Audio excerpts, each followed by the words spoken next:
Buenas tardes a todos en Ibero Latinoamérica, buenas noches para España y Portugal.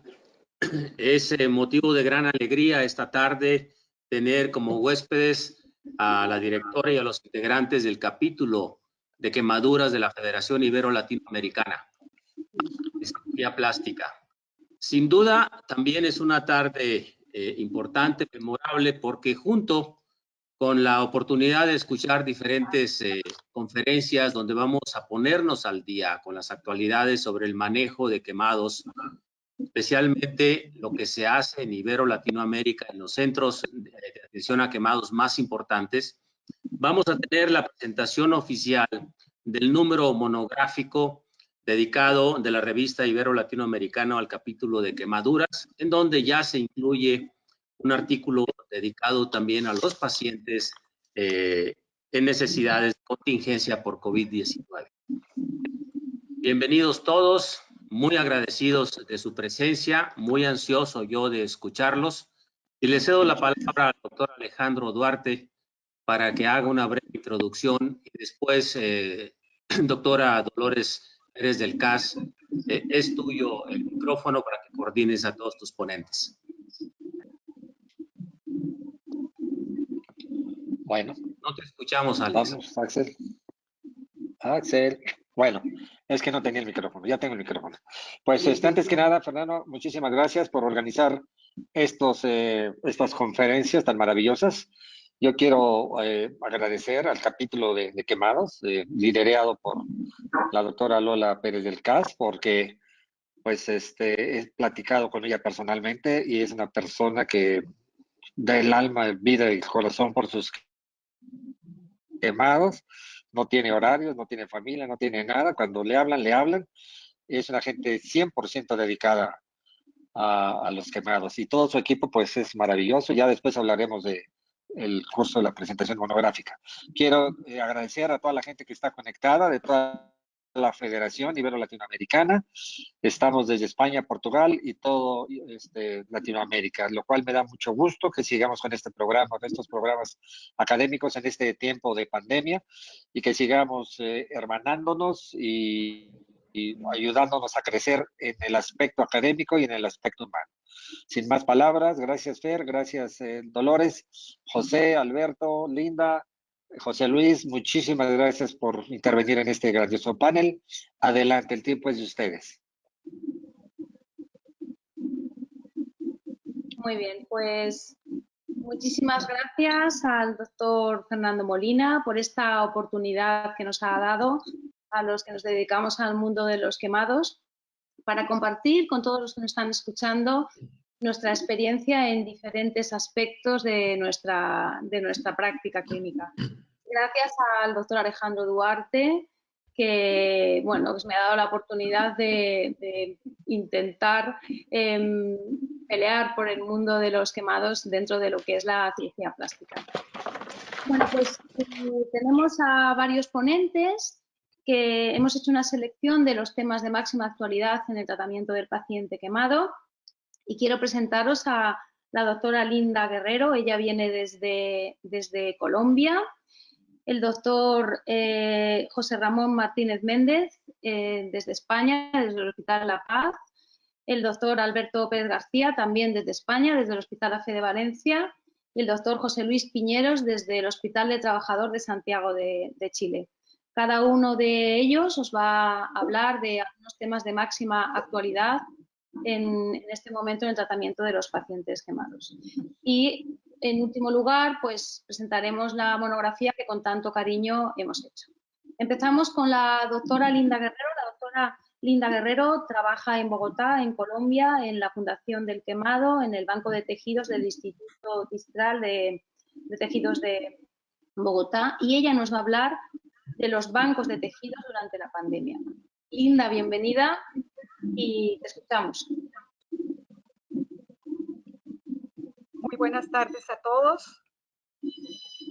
Es un placer estar en compañía de todos ustedes. Quiero agradecer a la FILAC y muy especialmente a María Dolores por habernos invitado primero a ser parte de la monografía y por darnos oportunidad en este momento de hablar de lo que tenemos en Banco de Tejidos. Muchas gracias. ¿Ya está en pantalla? Sí. ¿Ya está la presentación en pantalla? Sí, sí te estamos viendo. Ok. Dame 2 segundos, no sé si... Listo. Los que no están dando la conferencia, salgan de la pantalla para que quede el expositor, en este caso Linda, y entran otra vez a la hora que les toque, por favor.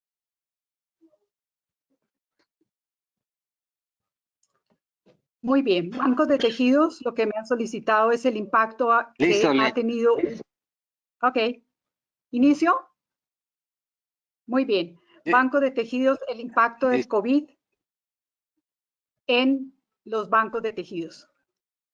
El siglo XX se caracterizó por grandes avances en el tratamiento del paciente quemado, mejorando las posibilidades de sobrevida. Voy a resaltar lo que más concierne a la parte quirúrgica nuestra, que es la escarectomía tangencial temprano y lo que precisamente estimuló los bancos de tejidos. Esta está indicada en pacientes con quemaduras de espesor parcial profundo y total, pero no se puede concebir si no contamos con una cobertura inmediata, ya sea autóloga o heteróloga. La piel es un órgano vital y su regeneración es vital tanto en la etapa aguda como en la etapa crónica. Tan es así que desde los textos sánscritos se empieza a hablar de trasplante de piel. Todos conocemos el milagro de Cosme y Damián, que en el siglo XIII supuestamente se logró el primer aloimplante de una extremidad amputada. En el 70 ya se habló de injertos combinados con autoinjertos. En el 80 se mencionaba ya la utilización de la oveja y del cerdo, de la piel de cerdo. Alexis Carrel, premio Nobel en el 1912, alcanzó a predecir la posibilidad de almacenar tanto órganos como tejidos para implante en cadáveres. En el 43 ya se habló de algo muy importante, que es el rechazo que producen los aloinjertos por la parte inmunológica. Su clasificación, propiedad física, se clasifican en biológicos y sintéticos, el origen autólogo, homólogo y heterólogo, y su duración en transitorios y definitivos.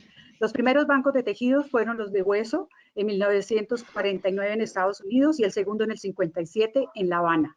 El primero de piel fue fundado en el 1982 en Beverwijk, Holanda, y ellos hicieron su primera publicación en el 94. Hoy por hoy existen asociaciones de bancos de tejidos en todo el mundo.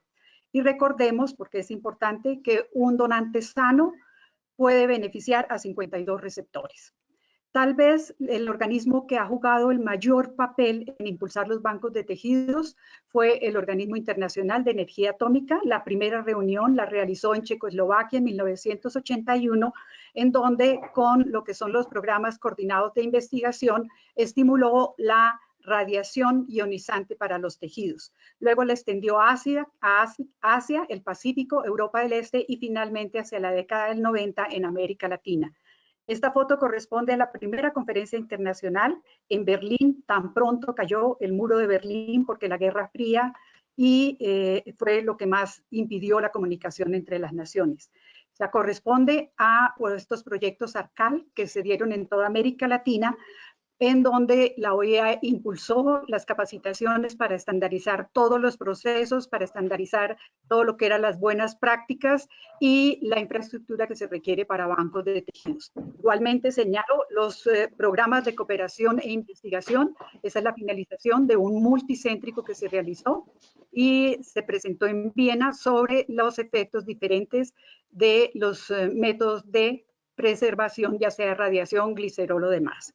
Con respecto a historia en Latinoamérica, el primer banco oficialmente reconocido fue el del profesor Benaín en 1989. Y un poco entrando a Colombia, los primeros que lo usaron fueron en 1970, Koizmen y Sastoque, en donde no se utilizaba ningún método de preservación, escasamente una penicilina que se colocaba en la placenta una vez rescatada. Y por última vez se utilizó en las quemaduras que se presentaron en la avalancha de Armero. Hoy en día, tanto en Colombia como en el mundo entero, se ha avanzado en decretos, en leyes, existen los organismos de trasplante, existe la habilitación, las buenas prácticas y la biovigilancia. Les presento el Banco Distrital de Litvis, que tiene una de las mejores infraestructuras a nivel de Latinoamérica, con un monitoreo digital de presión, de temperatura, y estas son las salas de nuestro banco de tejidos. No me voy a detener en todo lo que es la línea del tiempo, desde la selección hasta que finalmente el tejido es distribuido a las IPS o las instituciones, hospitales y clínicas que implantan. ¿Cuáles son los tejidos con los que contamos? Los temporales, membrana amniótica y piel, y los definitivos, la dermis acelular. Todos están preservados por glicerol, que da unos tejidos no viables. Aquí vemos la membrana y los tejidos, y lo que se busca es que sea seguro y que sea de buena calidad, cada uno de los que se distribuye. Para control de calidad estamos regidos por el Manual de Buenas Prácticas y ya tenemos la certificación. Los disponibles, tenemos la membrana amniótica, que mayor indicación son las lesiones de espesor superficial, porque este dura más o menos 8 días, puede durar hasta 15. Y la piel para las lesiones más profundas, idealmente para las de espesor total, porque dura 21 días. Con respecto a la profundidad, para espesor facial, ideal, amnio u homo. Y ya cuando se trata de quemaduras de espesor total, si son menos del 10%, la mayor indicación los autoinjertos, pero si tienen mayores extensiones se debe combinar con amnio o con homoinjertos. Un poco sobre el amnion, está, fíjense, desde 1910 propuesta.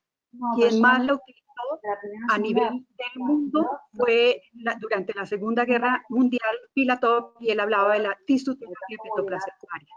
Aquí vemos cómo se procesa tanto para cirugía plástica como para oftalmología y las diferentes aplicaciones que hoy no me voy a detener en ello. Tal vez su mayor indicación está en cara porque este se adhiere muy fácilmente a secarlo, es muy cómodo para el paciente, permite controlar la evolución y permanece todo el tiempo que se requiere para epitelización. Muy indicada también en las necrosis como esta de Fournier o en las fascitis necrotizantes, en donde sirven para mejorar el lecho para la integración definitiva de autoinjertos. También en la necrosis epidémica grave, en donde favorece la epitelización y permite sobrevidas de un paciente como este que tenía una lesión de más del 90%.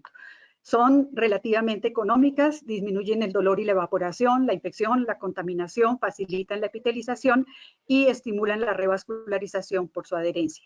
¿Qué impacto ha habido del COVID? Lo primero, pues todos sabemos, se suspendieron las cirugías programadas, incluyendo los trasplantes. Y por el cambio de protocolos, también en las unidades de quemados se dejó de utilizar, solamente se están realizando en las unidades de quemados en las cirugías de extrema urgencia. Aquí vemos el primer impacto en cuanto a donantes, vemos la curva ascendente que teníamos de donantes y el gran bajonazo que tenemos en mayo. Los pocos que hay fueron de los primeros meses antes del COVID. Y en cuanto a la distribución, exactamente lo mismo, una disminución muy significativa por la suspensión de las cirugías en agudo de los pacientes quemados. Con respecto a piel, pues se puede aplicar en forma de lámina o enmallada y su mayor indicación es para lo mismo, las quemaduras con extensiones superiores al 10% y que sean de espesor total.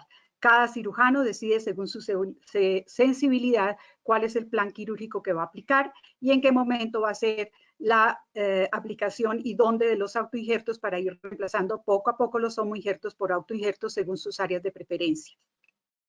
Aplicaciones en lámina, enmallado, combinado autoinjerto con homoinjerto o cubriendo las grandes expansiones de malla de 9 a 1 para evitar la desecación de las áreas cruentas. Impacto del COVID, aquí lo vemos exactamente lo mismo en piel. Esto fue lo que logramos hasta antes de que se presentara y vemos la gran disminución. En este momento solamente tenemos algo más de 800 centímetros cuadrados de piel para distribuir en algún caso de emergencia. Y con los donantes exactamente igual. Los que tuvimos fueron los primeros meses y en este momento no hemos tenido ningún donante de piel. Palabras sobre la dermis acelular glicerolizada. Estos regeneradores térmicos exigen unos requisitos biológicos clínicos que se relacionan con composición, estructura física, propiedades inmunológicas y la interacción célula-matriz. Lo más importante de estos regeneradores dérmicos, y es lo que aportan cuando se aplica el autoinjerto, todos como Matriderm, Aloderm y Glider, por la presencia de una membrana basal, una estructura que considero yo muy importante porque es la que está encargada de la liberación controlada durante todo el proceso de remodelación o reparación fisiológica de una herida. Aquí lo vemos también resumido. Estimula la regeneración, migración y cicatrización con diferenciación de las células y su organización. Ya para referirnos a la dermis acelular, es un regenerador dérmico clase 2 conformado por proteínas de alodermis glicerolizada y la falta de células o la acelularización se produce con hidróxido de sodio. Sirve de andamiaje para la migración celular de fibroblastos y angioblastos y requiere autoinjertos. Voy a presentar rápidamente algunos de los casos que habíamos logrado realizar antes del COVID de este paciente. Detalles importantes a señalar, tanto la dermis acelular como los autoinjertos los colocamos en forma transversa según un colombiano, una publicación que hizo el doctor Madiedo en Colombia, que da mejores resultados y evita las retracciones por las fuerzas de tensión que se producen.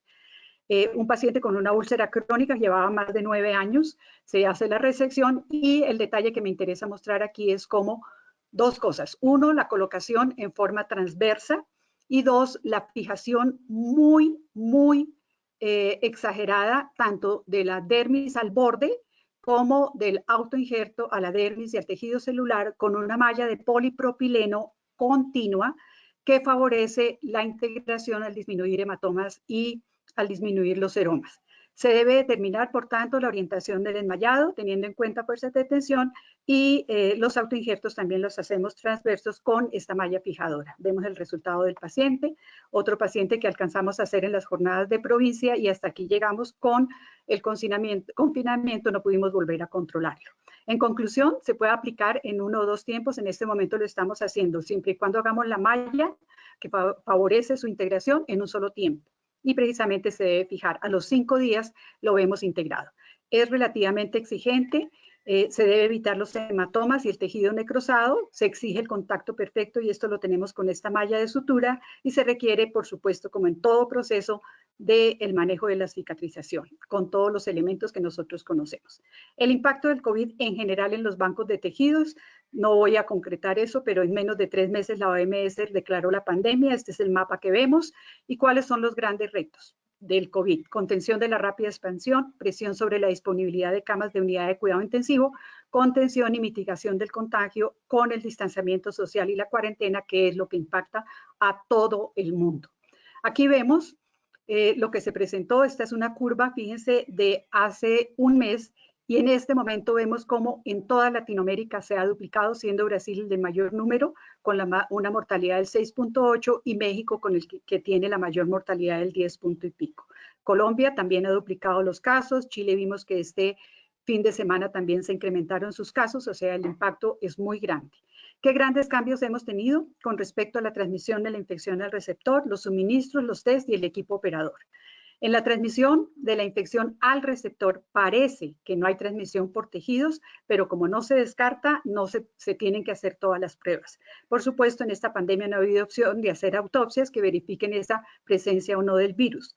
Está siempre, como en toda infección, el periodo de ventana y algo que es importante, como es un implante, hay que descartar que el receptor no tenga el COVID porque se podría atribuir al tejido. En cuanto a la selección del donante, descartamos parada cardíaca porque no conocemos su historial clínico. En cadavérico, cuando es COVID negativo, debemos tener un conocimiento de la historia clínica 21 días, que no haya tenido contacto con contagio y que tenga el CPR negativo 24 o 48 horas antes. Hemos tenido un único donante que no lo ofrecieron, pero había estado hospitalizado en unidad de cuidado intensivo donde había pacientes con COVID, por tanto no se rescató. En Alemania sí rescatan de donantes que hayan tenido COVID positivo, pero ellos exigen, pues, por supuesto, que esté confirmada su recuperación y lleve más de 14 días, llevara antes de su muerte más de 14 días, que fueran asintomático y que además tuviera el PCR negativo a los 28 días repetida la prueba. Nosotros no estamos rescatando con COVID positivo. En cuanto a suministros, pues ya sabemos que para todos ha significado nuevos requisitos de bioseguridad, de protección, tanto para transporte, rescate, procesamiento y los elementos de protección personal que se convierten en insuficientes o inadecuados. Todos hemos tenido esa contingencia. En cuanto al personal, pues se ha habido esto disminuido por el confinamiento y el teletrabajo. ¿Qué impacto tenemos? La incertidumbre en las pruebas COVID-19, la incertidumbre en la seguridad de los tejidos, la incertidumbre en el receptor, las limitaciones en personal y la incertidumbre frente al tiempo que tomará la recuperación de los bancos de tejidos.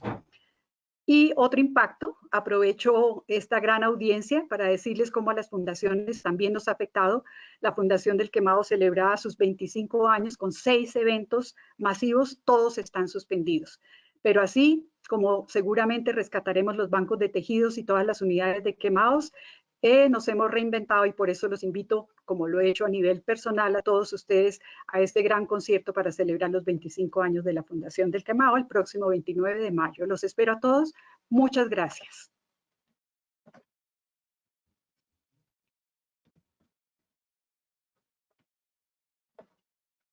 Muchísimas gracias, doctora Guerrero, por compartir tus conocimientos tan interesantes y tan completos en todo lo que es el mundo del banco de tejidos y cuál ha sido la posición que habéis tenido en estos tiempos de pandemia. A continuación, damos la palabra al doctor José Ramón Martínez Méndez. Él es el jefe de la unidad de quemados del Hospital La Paz de Madrid. Hola, José Ramón, buenas noches, que nosotros estamos en horario nocturno. Y bueno, nos va a hablar del desviamiento enzimático, indicaciones de primera elección. Encantados de oírte. Hola, buenas noches a todos y buenas tardes a los que estáis al otro lado del charco, como decimos por aquí. Muchas gracias a la organización, y a Lola y a la FILAP, y a toda la gente de la FILAP por permitirme comentar nuestros casos y sobre todo compartir estos ratos tan interesantes sobre nuestra patología. Y bueno, yo en principio la charla que estaba planeada es hablar acerca de Nexobrid, acerca del desviamiento enzimático, que es un tratamiento relativamente nuevo, aunque en España ya lleva 5 años, pero que está expandiéndose a lo largo de Europa y ahora ya en Iberoamérica también. Y contaros un poco nuestra experiencia acerca de los últimos casos que hemos hecho. Llevamos trabajando con Nexobrid desde 2015 y hemos hecho más o menos como unos 350 casos aproximadamente en nuestra unidad. Os pongo la presentación, yo no sé si ya se ve al otro lado. Espero que sí. Si tenéis algún comentario que no se viera o algo, avisadme, por favor.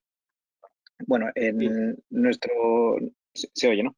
Nuestra charla está fundamentalmente centrada, dentro de los múltiples aspectos que comprenden a Nexobrid, centrada fundamentalmente en lo que consideramos que es, a día de hoy, ya es primera elección. Es decir, en aquellos casos en los que ha sustituido al tratamiento estándar y en los que creemos que el resultado, desde luego, es mucho mejor que con el tratamiento conservador. Lo primero que hay que tener en cuenta es que cuando uno empieza con el desviamiento enzimático, generalmente tiene la sensación de que esto viene a sustituir lo que habitualmente hace y hace bien, y genera mucha incertidumbre y un control de los casos relativamente malo. Y a veces tiene una sensación de que el tratamiento estándar es súper estable y que conocemos todo perfectamente y sabemos cómo va a ir, y el Nexobrid, en cambio, pues nos mete en una situación de una zona fuera de nuestra zona de confort y generalmente nos hace sentir un poco otra vez residentes de nuevo cuando empezamos con él. Todos tenemos claro lo que es el tratamiento estándar, pero también tenemos claro que de vez en cuando nos da problemas. Y aquí os presento dos fotos que seguramente todos ustedes tienen en sus unidades respectivas, aunque siempre intentamos no enseñarlas. Estos son casos de pacientes grandes quemados en los cuales se nos ha ido complicando el lecho, tanto receptor como donante, por un mal manejo sistémico, probablemente porque el paciente, en este caso, en ambos dos, es un paciente que precisó de noradrenalina y, por tanto, esas drogas vasoactivas nos generan una vasoconstricción en esos lechos y nos da problemas tanto de recepción de injertos como de cobertura y epitelización de zonas donantes. Y eso pasa a veces, no es muy frecuente, pero pasa a veces. Por tanto, el tratamiento estándar no es siempre perfecto y no va siempre rodado. Y por otro lado, está claro, sobre estos espectros de diagnóstico, está muy claro qué es lo que tenemos que hacer. Pero de vez en cuando nos aparecen pacientes en los que teníamos claro lo que había que hacer, pero se nos lían, se nos complican y no van tan bien. Y ese espectro se nos convierte en este espectro que estamos viendo aquí, que es el espectro post-Nexobrid. Es el diagnóstico de las diferentes áreas tratadas con Nexobrid, desde una dérmica superficial que vemos arriba a la izquierda hasta una subdérmica o endermis reticular profunda abajo a la derecha. Por lo tanto, vamos a intentar manejarnos con una escala de colores completamente diferente y eso nos obliga de nuevo a entender qué es lo que nos está pasando. Ya nos pasaba a veces cuando hacíamos las imágenes y cuando nuestro residente nos manda las fotos a los teléfonos o nos enseña fotos de los pacientes quemados, a veces en función de si está hecho con una cámara reflex o con un celular, a veces nos dan balances de blancos y de rojos diferentes y nos hace dudar un poco del diagnóstico, y eso nos pasa muy a menudo. Por tanto, estamos buscando un método que sea diagnóstico y que nos ofrezca el hecho de la quemadura desde el principio. Ya hay publicaciones en combinación del láser Doppler para hacer diagnóstico junto a Nexobrid, y en este caso uno de los grupos que más experiencia tiene, que es el grupo de Gante, nos muestra cómo complementan ambas técnicas, tanto el láser Doppler como Nexobrid, para hacer un diagnóstico correcto e intentar evitar, primero, pacientes que puedan epitalizar de forma espontánea e intentar evitar el uso de Nexobrid para evitar el consumo, y por otro lado, de seleccionar muy bien qué áreas son subsidiarias de hacer un desbridamiento y decidir si realmente podrían ser epitelizadas de manera secundaria una vez que se ha usado el desbridamiento enzimático. Todos tenemos claro qué es lo que hace el desbridamiento tangencial convencional, y todos también deberíamos tener claro que cuando hacemos desbridamiento tangencial hay un porcentaje de las áreas que mandamos a analizar en anatomía patológica en las que hemos quitado demasiado. Es decir, hemos hecho un 41% de pacientes a los cuales le hemos quitado más dermis enferma y sana también, y por tanto estamos siendo demasiado agresivos, buscando quizá conseguir que nuestros injertos pendan a la primera. Por tanto, el Nexobrid es un poco más preciso, es algo más eficaz en cuanto al desbridamiento y nos ofrece este tipo de esquemas que todos conocen bastante bien, que presenta la casa comercial a la hora de vender el producto. Generalmente es un producto que es más específico y va a retirar solamente la escara, es decir, no va a retirar nada que sea sano. Y nos genera un lecho completamente desbridado con sus criptas, en las cuales tenemos la posibilidad de que ese paciente tenga más potencial de epitelización y, por tanto, de manera secundaria, alcance la cicatrización mucho más rápido. Mucho hay dicho en la bibliografía, y aquí les presento cuatro artículos. Dos de ellos son las guías clínicas europeas, publicadas una en 2017, y otra sale en breve en 2020.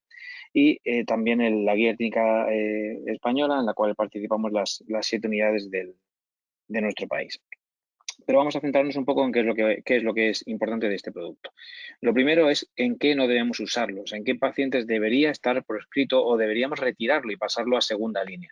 Es decir, tenemos varios conceptos que hay que tener claro. Primero, hay usos que es no recomendado, es decir, aquellos pacientes en los cuales no deberíamos usarlo, aunque se pueda, porque la ficha técnica no lo impida. Aquellos pacientes en los cuales en principio no estaríamos autorizados, pero que como uso compasivo sí podríamos, y en qué otras condiciones podríamos utilizarlo, que lo veremos luego al final. Lo primero que hay que tener en cuenta es que si hay algo que impide la actuación de Nexobrid contra el lecho, véase una pseudoescara, por ejemplo, o una escara excesivamente seca, el producto no va a entrar en contacto o va a hacer un desbridamiento muy parcial. Y por tanto, en esos casos deberíamos tener la precaución de no usarlo o intentar evitarlo. Eso ocurre sobre todo con silvederma o con flamocerio. Aquellos pacientes que sean dérmicas superficiales. ¿Por qué? Porque epitelizan solos. No es necesario que hagamos nada más. Por tanto, Nexobrid no debería ser usado en esos casos. Pacientes que tengan quemadura química, tampoco, porque el mecanismo no es térmico y el desbridamiento será incompleto. Y por último, las quemaduras eléctricas. No porque no vaya a ser eficaz, sino porque en las quemaduras eléctricas podemos tener expuestos estructuras vitales, como pueden ser nervios, como pueden ser arterias o venas de gran calibre, que sí nos puede desbridar y por tanto generarnos un sangrado de manera espontánea. Y por último, hacer hincapié o hacer una llamada de atención a aquellos pacientes que están anticoagulados. No existe una contraindicación efectiva contra el uso de Nexobrid en pacientes anticoagulados, pero en principio es un uso no recomendado. Es decir, deberíamos revertir la coagulación para luego aplicar el desbridamiento si es posible. Nuestras indicaciones de primera elección serían aquellos pacientes que tienen una quemadura intermedia, áreas especiales o cuadros compartimentales. Y vamos a ir poco a poco para intentar hacerlo lo más rápidamente posible. En la última guía clínica europea hablábamos de que de primera elección eran aquellas quemaduras que son de espesor incompleto, de espesor parcial. ¿Por qué? Porque en ellas hay zonas mixtas, es decir, hay zonas que serán más profundas, zonas que serán más superficiales y por tanto nos podemos beneficiar de seleccionar perfectamente dónde está la superficial y dónde está la profunda y definir perfectamente, independientemente de la precisión del cirujano, definir perfectamente dónde están las zonas sanas. Aquí tenéis una paciente con unas quemaduras que son de espesor parcial, la mayor parte de ellas con espesor completo en la zona periumbilical. Pero cuando aplicamos nuestro desbridamiento enzimático nos encontramos que realmente todas son de espesor parcial y que el diagnóstico que hacíamos clínico de entrada era quizá un poco sobreestimando la profundidad de la quemadura. Esa misma paciente el mismo día, pero con una quemadura que tenemos en el muslo, nos encontramos que el mismo blanco que estábamos viendo en la zona del tórax, cuando vemos en el muslo, un poco lenta la presentación actualmente. A ver si consigo pasar. Que no me deja. Se me quedó trabada. Perdón. Aquí.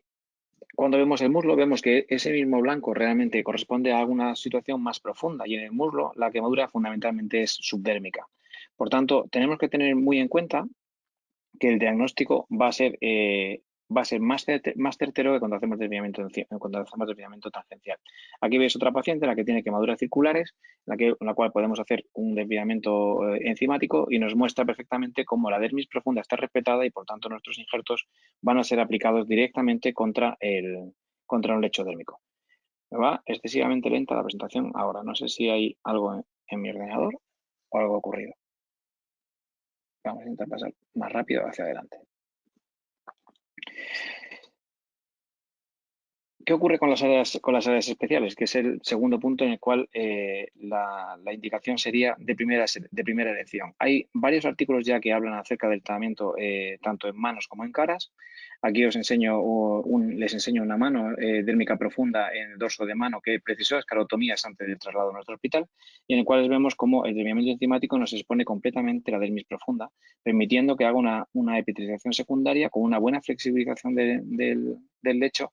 Y además no tenemos necesidad de hacer ningún tipo de injerto. Es decir, nos estamos encontrando con una situación mucho más ventajosa de lo que teníamos previamente en un desviamiento tangencial. Igual nos ocurre en las caras y hay varios artículos publicados, uno de ellos en nuestro país, en tratamiento con Medihoney tras el desviamiento enzimático, en el cual podemos ver cómo el desviamiento enzimático y la posterior aplicación de Medihoney nos consigue una epitrización completa. Se me traba la presentación. Vale, sobre genitales. No sé si se ve así bien, igual, porque se me está trabando un poco los vídeos, igual es más rápido pasarlo así. Sobre genitales, se ve, perfecto. Pues sobre genitales tenemos pocos casos, en este caso es una quemadura dérmica intermedia y aplicamos el Nexobrid en labios mayores, encontrando una epitrización dirigida más o menos como unos 20 días. ¿Cuál es la otra indicación príncipe del desviamiento enzimático? En aquellos casos en los cuales una quemadura circular nos genera una contractura y por tanto una compresión extrínseca del compartimento. En esos casos tenemos un síndrome compartimental de origen extrínseco simplemente por contractura de la quemadura y si pudiéramos hacer una extirpación completa de la escara podríamos evitar la aparición de ese compartimental en las primeras horas. Ese es el principio que hace que Nexobrid sea muy eficaz en estos pacientes. En concreto, hay varias publicaciones también acerca de los cuadros compartimentales, dos de ellas de Valencia y otra del grupo de Ludwigshafen en Alemania, en los cuales consiguen reducir completamente la incidencia de compartimentales en grandes quemados con la aplicación precoz del Nexobrid, haciendo una escarectomía muy precoz en las primeras horas de la aparición del paciente en los hospitales. Se me traba, no sé por qué, pero se traba. A ver si consigo salirme. Vale. Entonces, en la última guía clínica europea se planteaban tres situaciones. Una aplicación inmediata en las primeras 12 horas, una aplicación temprana, que es donde nos movemos la mayor parte de las veces, hasta 72 horas, y una aplicación diferida entre 72 y máximo 5 o 6 días aproximadamente. ¿Qué ocurre? Que en los compartimentales tenemos que hacer una aplicación muy precoz y muchas veces no da tiempo a hacer una humectación de la escara. Y en esos casos podemos tener a veces casos de desviamiento incompleto, como es este caso en esta pierna, pero podemos conseguir una liberación completa del compartimento. ¿Qué hemos conseguido en nuestro caso? Nosotros hemos conseguido que en la aplicación de esas primeras 24 horas la reducción completa de ese cuadro compartimental, en este caso partía de 25 milímetros de mercurio bajando a 15, este segundo caso bajaba de 41, bajaba a 12 milímetros de mercurio en esta chica que veían anteriormente. Nosotros planteamos un algoritmo terapéutico, siempre medimos la presión compartimental, por debajo de 25 no hacemos nada, entre 25 y 40 planteamos como primera elección siempre con Nexobrid para intentar reducir la incidencia de cuadros compartimentales y por encima de 40 milímetros de mercurio planteamos hacer una escarectomía, una escarotomía que actualmente es lo que está en las guías clínicas como tratamiento de primera elección. ¿Qué otras indicaciones estamos planteando en nuestro centro? Nosotros planteamos en nuestro centro el uso de Nexobrid para el tratamiento de pacientes grandes quemados al comienzo. ¿Por qué? Porque nos permite planificar el desviamiento de manera más precoz, iniciando prácticamente el día 0 o el día 1 y conseguir un desviamiento a lo largo de los primeros 3-4 días sin necesidad de pasar por quirófano. De tal forma que los desviamientos pueden ser completos con más celeridad y preservar completamente la dermis en paciente gran quemado. encontrando resultados de buena elasticidad, con buen resultado cosmético y con escasas retracciones que nos permiten hacer un tratamiento más precoz y más rápido. ¿Qué hemos encontrado en esos grandes quemados? Nosotros hemos encontrado una reducción de la estancia en UCI. En concreto, hemos reducido más o menos como un 30% la estancia en UCI, aunque es verdad que la estancia global en el hospital no, probablemente porque en los primeros casos siempre intentamos controlar al paciente durante todo su ingreso y hasta que tiene una epitelización más controlada. Es el último caso que les pongo, que es una gran quemada con un 30% de miembros inferiores, circulares, subdérmicos, que conseguíamos hacer un desviamiento completo durante los primeros 2 días de estancia en el hospital, haciendo una cobertura con piel de cadáver los primeros 4 o 5 días, para después combinar con MIC y hacer una cobertura definitiva, para intentar reducir al máximo la estancia y al máximo el sangrado, preservando todo lo que es posible de dermis sana. Y por último, con el COVID, ¿qué ha ocurrido? Pues nosotros hemos tenido una reducción de casos espectacular, prácticamente no teníamos casi casos en la unidad. Hemos hecho solamente 2 debridamientos enzimáticos en áreas especiales, que han sido 2 manos, y el tratamiento ha sido igual de efectivo que en el resto, pero no hemos tenido ningún caso que haya sido COVID positivo. Ha sido época COVID, pero todos han sido COVID negativos. Eso es todo lo que quería contar. Siento la presentación, pues no sé si a estar conectado me va más lento por alguna razón, pero me falla la presentación y va demasiado lenta. Espero que hayan podido ver todas las diapositivas. Pues muchas gracias, José Ramón. Como siempre, tus presentaciones son fantásticas. La verdad es que sí que ha sido una lástima lo que ha pasado. Yo creo que sí que es cierto que las presentaciones en la plataforma, porque yo también he tenido muchos problemas, las presentaciones en la plataforma van un poquito más lentas, pero aún así ha sabido llevar muy bien y explicarnos perfectamente cuáles son las indicaciones y el manejo que hacéis de este nuevo producto que ha venido a darnos un arma más interesantísima y desde luego que ha venido para quedarse en el desviamiento de los pacientes quemados. Gracias. Y vamos a dar paso a continuación al siguiente ponente, que es el doctor José Luis Piñeros Barragán, del Hola. Hospital de Santiago de Chile. José Luis, ¿estás por ahí? Sí estoy, pero no sé, no tengo activada mi cámara. Hola, ¿me escuchas ahora? Te escuchamos y te vemos. Hola, José Luis. Buenas tardes para ti, buenas noches aquí en España. El doctor Piñeros nos va a hablar de la microexpansión MIC en cobertura de grandes quemados. Adelante, José Luis.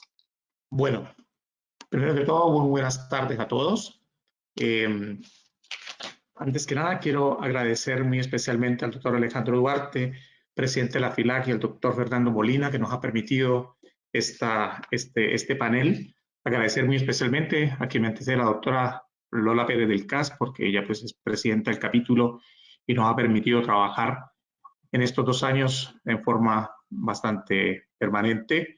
A la doctora María del Mar Vaquero, porque nos ha estado impulsando para poder llevar a cabo este monográfico. Y finalmente hacer un reconocimiento a todos los colegas cirujanos plásticos, en especial del Hospital del Trabajador, porque con la ayuda del personal de salud han estado sacando adelante el trabajo de los pacientes politraumatizados.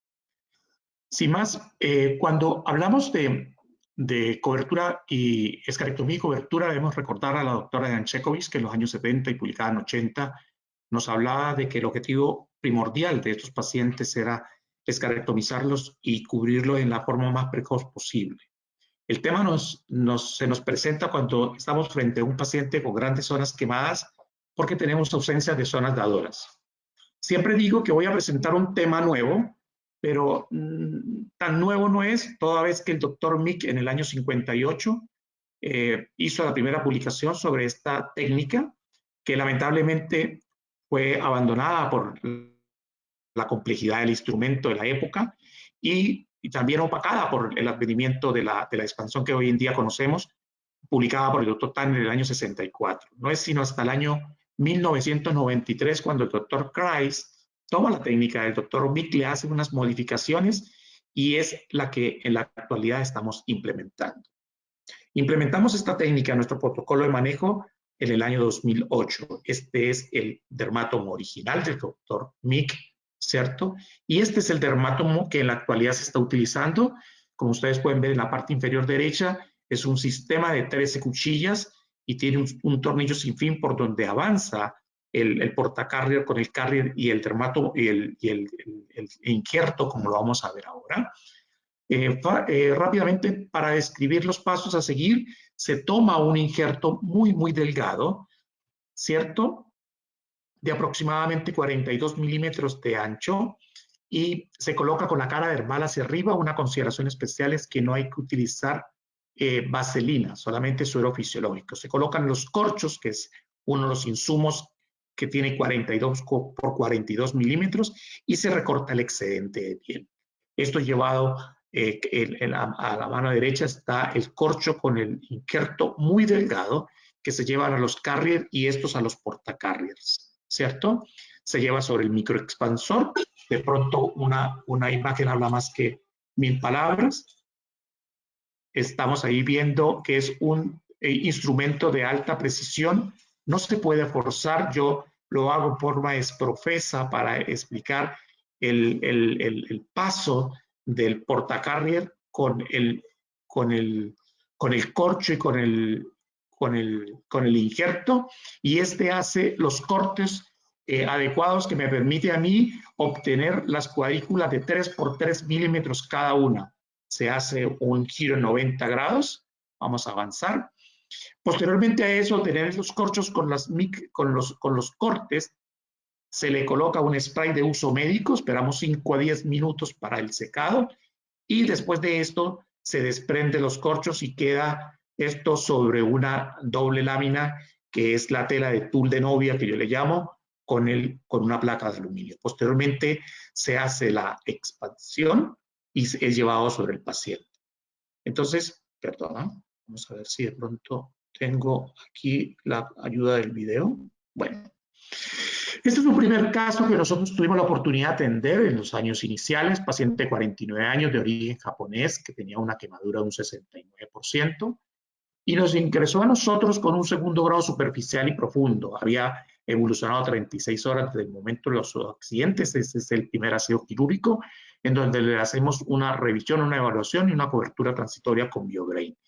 Este es el lugar donde el paciente tuvo el accidente, al sur de Chile, ¿cierto? 10 días después de evolución se le realiza una segunda escarectomía tangencial en tórax, abdomen y extremidad inferior derecha, aproximadamente un 22%, y se realiza la cobertura con MID de aproximadamente un 30%. Esta es la foto del intraoperatorio. Si ustedes ven en la parte alta y baja del tórax, toda esa zona es zona dadora, ¿cierto? Que permite la microexpansión de 1:6 y poder cubrir un 30% del total de las lesiones del paciente en una primera instancia. Tal vez en ese momento estábamos limitados en esa cantidad. Ahora podemos hacer entre 40 y 45 láminas para cubrir un defecto. Ese es el segundo aseo quirúrgico después de aplicado, cuando se retira el tul de novia, los 10 días post aplicado el BIC. La zona del muslo, a los 10 días. Otro aspecto en la planta del pie: este paciente fue trasladado a su país de origen, Japón, con el 90% de sus lesiones cerradas en un avión de uso especial. Este es un segundo caso de un paciente de 52 años con un 64% de quemadura de segundo y tercer grado, con un síndrome compartimental de la extremidad superior derecha. El paciente a los 22 días de evolución, después de haberse aplicado MIC en tórax abdomen, posteriormente a eso se hace una doble sesión en donde se hace un injerto mallado de 1:3 como complemento para el cierre de sus lesiones. Al 38 días de evolución, 28 días de aplicado el primer MIC, y el paciente al cuarto mes de evolución en plena fase de rehabilitación. Un cuarto paciente con un 65% producto de una explosión en faena minera. El paciente se le hace una escarectomía al tercer día de evolución, se le hace una cobertura transitoria con BioBrain, que es la cobertura transitoria que nosotros utilizamos de elección en nuestro servicio. Al quinto día de evolución, el paciente está con un lecho en condiciones de cobertura con microexpansión. Aquí está el paciente al 10º día de aplicado el MIC, ¿cierto? Previo retiro del tul. Al 6º mes de evolución, el paciente completamente cubierto y completando su fase de rehabilitación. Un aspecto a considerar muy importante, no menor, es que en el caso de este tórax, en el caso de mujer, hombre, pero cuando es mujer, recobra vital importancia es que esta es la condición de un paciente con 3 tomas en esa zona que está indicada en el círculo en rojo. Describir una tragedia que pasó en Villa del Salvador, en Lima, Perú, el pasado 23 de enero, afortunadamente a una hora temprana, ¿cierto? Hubo una explosión por un camión cisterna de gas en el que hubo un total de 60 víctimas con múltiples quemaduras, en el donde resultaron 34 fallecidos y de ellas 30 viviendas quedaron completamente calcinadas. Fui convocado por mi amigo Guillermo Villerín, invitado a participar. Me trasladé por apoyo de la Sociedad Chilena de Quemaduras, de la Asociación Chilena de Seguridad, recibimos múltiples donaciones y de UMECA recibimos la donación de 200 unidades para la microexpansión y préstamo de dermátomo y microexpansor. Ahí hay parte del equipo que trabajamos, operamos en 3 pacientes. Cuando inmediatamente llegué, había una paciente de 68 años de edad, como ustedes describen, que había sido trasladado desde provincia con una tisón en extremidades inferiores, exposición de tibia, rótula y tendones, fractura de tobillo derecho, una úlcera por presión, diabética, hipertensa, y me presentan a mí esta paciente y yo dije, bueno, yo he manejado MIC para quemados, pero esta es una consideración especial, toda vez que los grandes quemados que yo iba a ver en ese momento, cuando yo me bajo del avión, los pacientes estaban muy inestables, sin dejar de reconocer el apoyo del doctor Zulueta, un médico residente que nos acompañó a las cirugías y que me invitó y me compartió todas estas fotos. Esta es la imagen del paciente a su ingreso en vista anterior, vista posterior, ya con su úlcera por presión. Se hicieron múltiples intentos para cobertura con injerto después de conseguir tejido granulatorio, con la secuela consiguiente de la zona dadora, como ustedes ven ahí. Se le hicieron varios intentos de cierre. Este es la zona dadora de sus cirugías previas y zonas que no habían sido resueltas tanto en la cara anterior como en la cara posterior. Y como ustedes ven en esta imagen, el paciente tenía tanto el tórax como el abdomen poco aptas para hacer siguientes tomas. Utilizamos algunas zonas y yo creo que eso es lo que voy a resaltar, zonas dadoras, como ustedes puedan ver en esta imagen. Esta zona de suprapúbica fue la zona que nosotros pudimos utilizar como zona dadora para el procedimiento del MIC de esta paciente. Y lo quiero resaltar porque lo destacan varios equipos, como el equipo del doctor Jorge Villegas aquí en Santiago de Chile, el equipo de la doctora Lourdes Rodríguez en México, en el que estamos de una u otra manera utilizando la microexpansión para resolver futuros problemas, sobre todo en pacientes de la tercera edad, en zonas dadoras.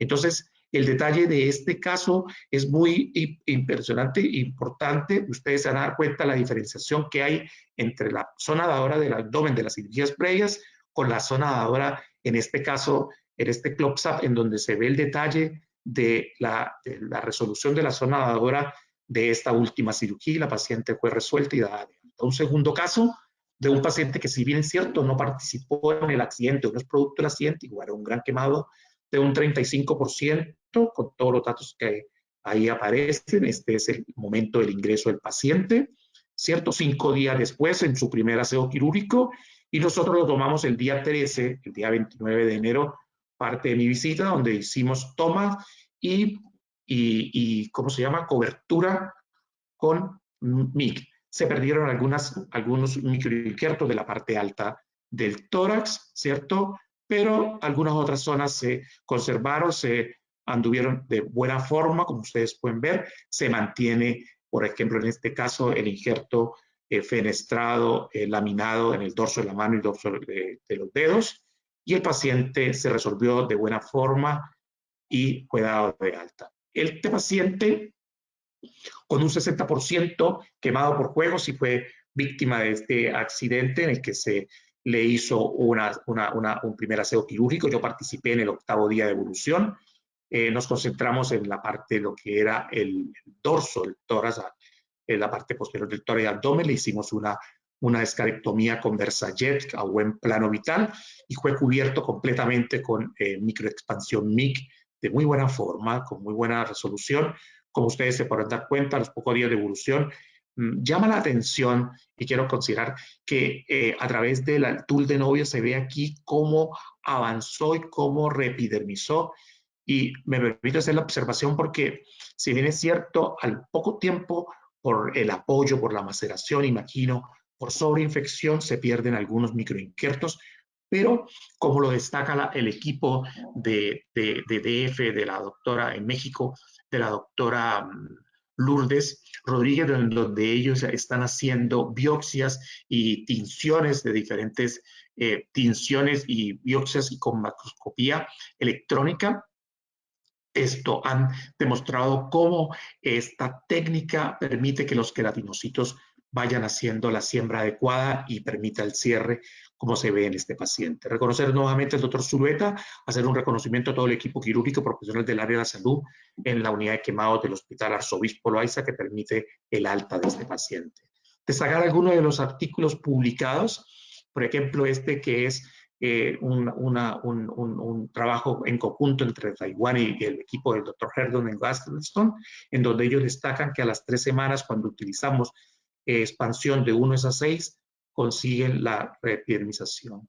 Destacar algunas ventajas, como es la rápida reepitelización, ya que la distancia que el queratinocito tiene que recorrer para encontrarse con el queratinocito del frente es mucho más corto cuando comparamos la técnica del MIC con la técnica del mallado tradicional.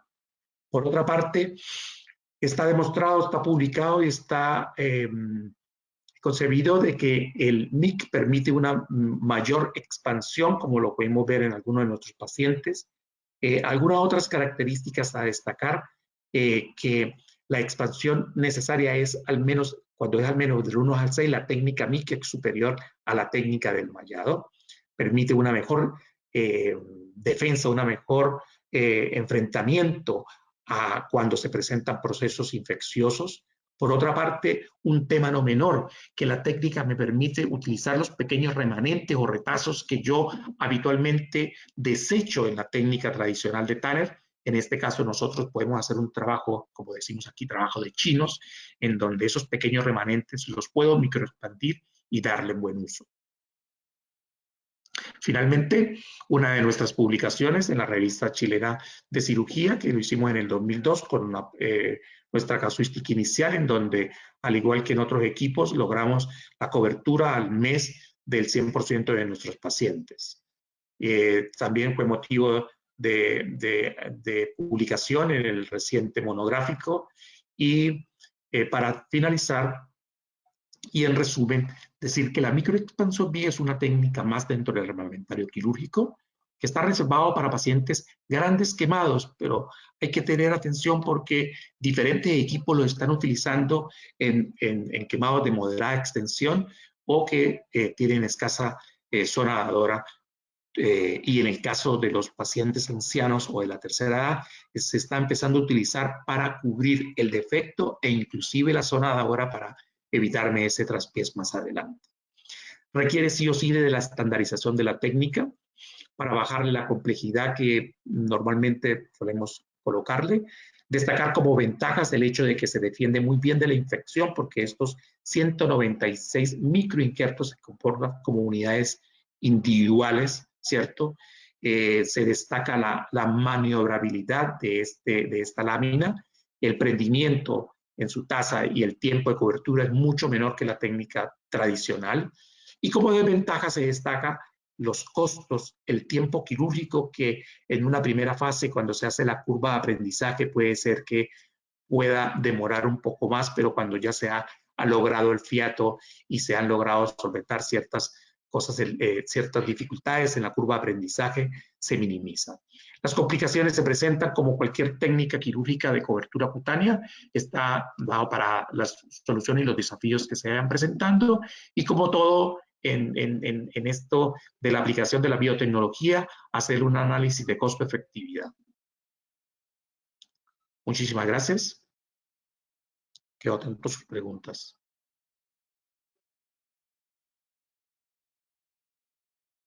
Hola. ¿Estamos? Doctor Piñeros, muchísimas gracias. Tengo que decirte que la doctora Lourdes Rodríguez te ha felicitado desde México y bueno, ya tendremos tiempo luego para hacerte preguntas sobre esta técnica. La verdad es que tanto Nexobrid como MIC pues han venido mucho a revolucionar, han sido las últimas novedades en el tratamiento del paciente quemado.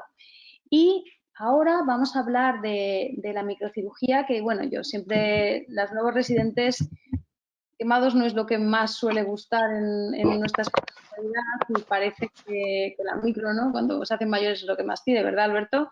Pero de alguna manera también la microcirugía forma parte de un tratamiento de que se benefician mucho de nuestros pacientes y en este sentido es para mí un verdadero placer presentaros al doctor Pérez García, con el que tengo el gusto de trabajar en la unidad de quemados del Hospital La Fe de Valencia. Él hace mucha microcirugía y el colaborador es nuestro microcirujano de cabecera en la unidad. Y nos va a hablar de la situación actual de la microcirugía en el paciente quemado. Adelante, Alberto. Pues buenas tardes, buenas noches desde España, en concreto desde Valencia, que es la ciudad del fuego, y esta imagen no es de una catástrofe, sino que se trata de un incendio provocado y controlado que corresponde a las fallas, que es la fiesta mayor. Bueno, gracias a la doctora Pérez y a la FILAC por permitirme hablar de microcirugía en pacientes quemados, aunque durante mucho tiempo se ha desconfiado un poco de este recurso. Y alguna vez cuando se planteaba, bueno, pues ¿no creéis que lo mejor para este paciente sería un colgajo libre?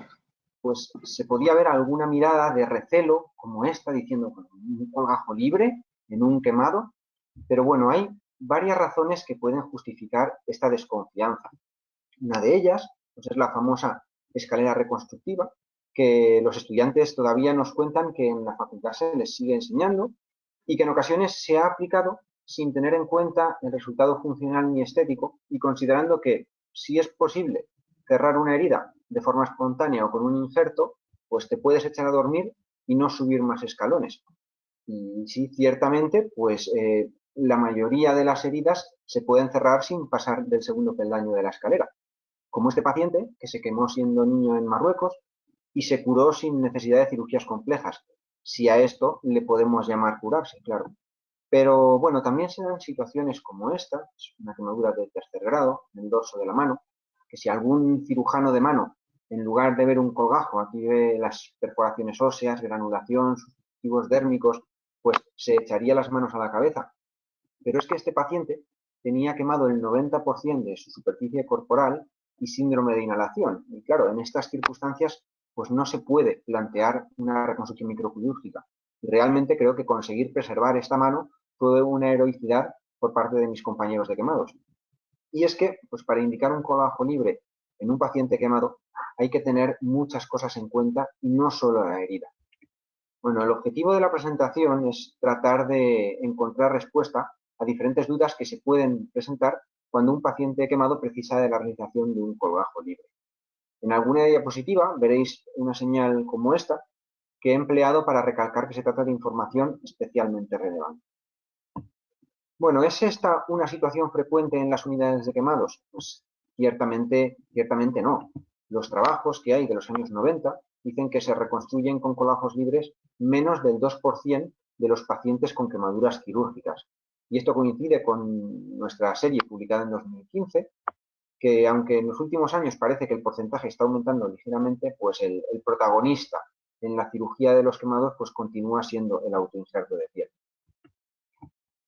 ¿Y es un procedimiento fiable el realizar un colgajo libre en un quemado agudo? Bueno, pues en fase aguda el riesgo de pérdida del colgajo es mucho mayor. En esta revisión sistemática de Javier se habla de una pérdida superior al 12% de los colgajos en pacientes operados en fase aguda, mientras que en fase de secuelas el porcentaje es similar al de los procedimientos microquirúrgicos en pacientes no quemados. Pero dentro de esa fase aguda, sobre todo, se perdían los colgajos que se realizaban entre los días 5 y 21 posquemadura. Y fuera de ese periodo, la tasa de fracaso disminuía muchísimo. ¿Y cómo se explica esta tasa de fracasos tan alta en fase aguda? Bueno, pues los quemados en la fase inicial presentan con frecuencia inestabilidad hemodinámica por tendencia a la hipotensión, anemia, infecciones y un aumento importante de mediadores de la inflamación en sangre. Además, a nivel local, pues está el edema, la inflamación local, posibles daños vasculares y la contaminación de las heridas. Y no menos importante es que la urgencia con frecuencia hace que no haya tiempo para poder planificar la cirugía y pensar tranquilamente pues, cuál es la mejor opción para el paciente, lo que es clave en el éxito de la microcirugía. Bueno, los factores sistémicos y el tiempo son difíciles de modificar, pero sí podemos actuar a nivel local. Por ejemplo, pues seleccionando adecuadamente los vasoreceptores. ¿Es conveniente realizar una prueba de imagen en todos los pacientes en los que se va a realizar un colágeno libre? Bueno, los estudios dicen que no, que solo hay que realizarlo en caso de que haya dudas sobre una lesión vascular o alteración en la palpación de pulsos. Y la clave es, durante la intervención, comprobar bajo aumento de la pared del vaso y el flujo intraoperatorio. Y en general, tratar de seleccionar vasos que estén alejados de la quemadura. En ocasiones, pues también se dice que los colgajos libres no se deben realizar en los quemados eléctricos en fase aguda en los primeros días porque la necrosis progresa con el paso del tiempo. Bueno, este es un paciente que viví durante mi primer año de residencia.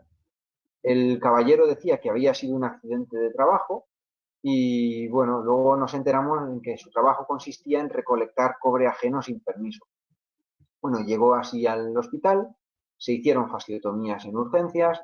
El aspecto inicial, pues para mí, era bastante bueno y me fui sorprendiendo al ver cómo se iba muriendo la musculatura en los días siguientes tras cada desvidamiento.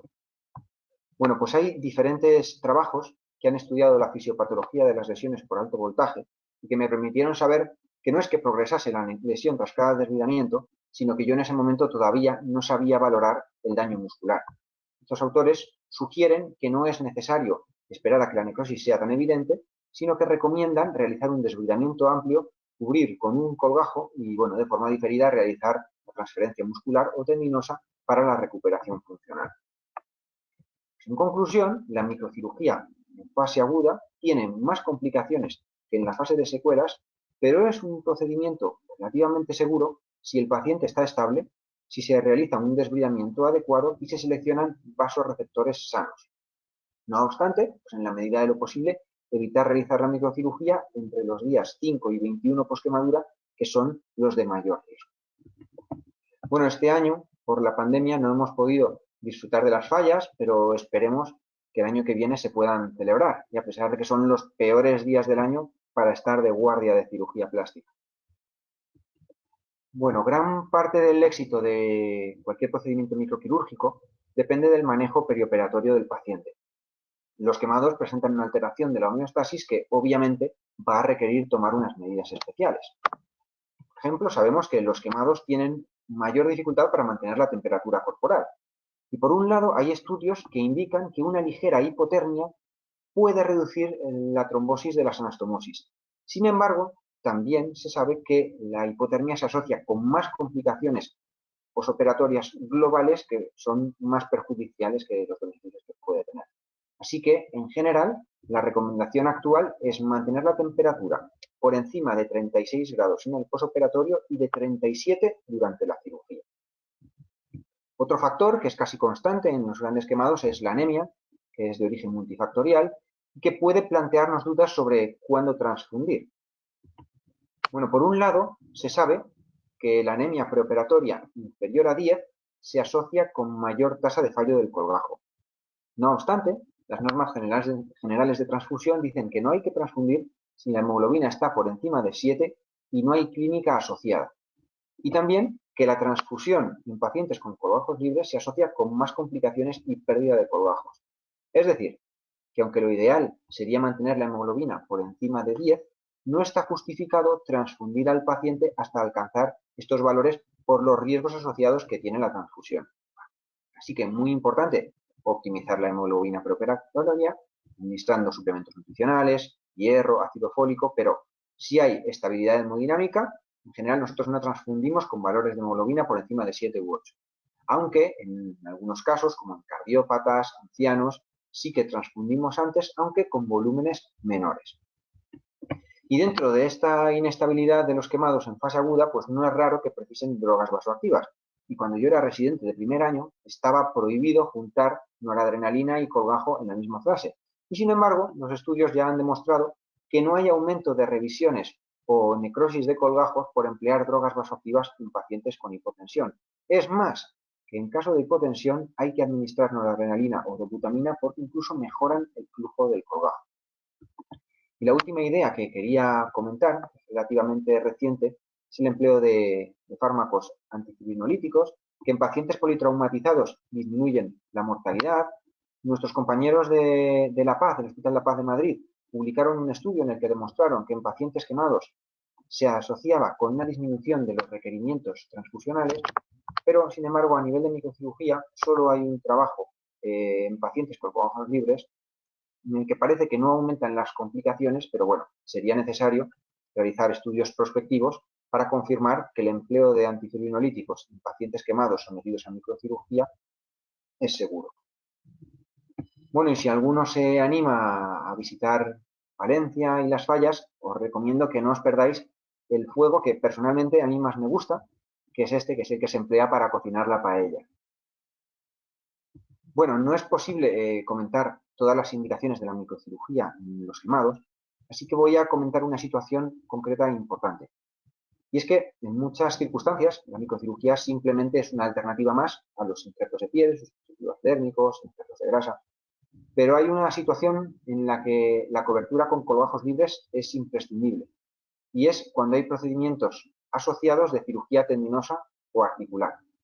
Por ejemplo, esta paciente con secuelas de quemadura tenía una mano metacarpiana y un codo rígido por osificación heterotópica y tenía menos de 20 grados de movimiento activo de ese codo y necesitaba, obviamente, una artrolisis de codo, pero estaba desbridada a fascia e injertada. Con lo cual, el primer paso era aportar piel extra al codo para permitir que no estuviese limitada la flexión. Empleamos un gracilis libre, que es una muy buena opción en estos casos porque cuando se atrofia queda una cobertura muy fina, como podéis observar en el pellizco de la foto inferior. Y bueno, unos meses después hicimos la artrolisis abierta de codo, reelevando el colgajo de gracilis, y bueno, con esto se consiguió que la paciente recuperase el rango completo de movilidad del codo. Hay que decir que no es habitual lograr tanto movimiento en una liberación de codo, pero es que esta paciente es ejemplar y muy disciplinada con la rehabilitación. Otro caso, un poco más complejo, una quemadura por alto voltaje, con una amputación por debajo del codo, rigidez del codo, pérdida completa de musculatura flexora y extensora y de cobertura anterior y posterior. Se planteó en este paciente colocar una prótesis mioeléctrica, pero para ello necesitábamos un codo con movilidad. Bueno, de nuevo, pues empezamos restaurando la cobertura posterior. En este caso, por no sacrificar el gracilis, que podía ser útil como transferencia muscular funcional, pues optamos por un colgajo anterolateral de muslo con fascia para unir el olecranon al muñón de tríceps que quedaba. Hicimos de paso la liberación posterior del codo, la artrolisis, y en un segundo tiempo, para tener flexión activa, además de liberar la axila, hicimos una transferencia bipolar de dorsal ancho. Y aquí en el vídeo, solo 2 semanas después de retirar la célula, al inicio de la rehabilitación con un aceptable control del codo. Este paciente sufrió un accidente en Ecuador y además de la cobertura precaria de la rodilla que limitaba la movilidad, pues tenía una osteomielitis por una fractura asociada de tibia. Se retiró la cobertura inestable, los injertos adheridos al aparato extensor, se limpió el hueso, quedó un defecto enorme. Hicimos la artrolisis de la rodilla y como necesitábamos un colgajo muy grande, pues optamos por emplear uno de aumento mayor, que además de que es muy útil para rellenar el hueso. Y aunque es un colgajo poco habitual, pues es un buen recurso porque permite reconstruir defectos de grandes dimensiones y rellenar cavidades. Y además su disección es muy rápida y muy sencilla. Y por último, en pacientes en los que hay que realizar cirugía sobre tendones, pues es necesario tener una buena cobertura para permitir que los tendones deslicen. En este paciente, que sufrió una quemadura eléctrica, perdió el compartimento antebraquial posterior. Antes de entrada se le hizo un colgajo ALT y posteriormente se hicieron transferencias e injertos tendinosos. Y aquí tenéis el movimiento al iniciar la rehabilitación, porque este paciente ya no volvió a aparecer con una aceptable extensión de dedos y de muñeca. Y bueno, para terminar, es cierto que aunque he comentado que la microcirugía en quemados tiene bastantes desventajas, hay un factor muy importante a favor, y es que el personal de quemados, el personal de enfermería de quemados, por lo que he visto, tiene un vínculo especial con sus pacientes y dedican una atención muy cuidadosa y muy delicada para cumplir con las instrucciones y la monitorización posoperatoria de los colgajos, algo que es vital en la microcirugía. Así que aprovechemos eso. Gracias a todos.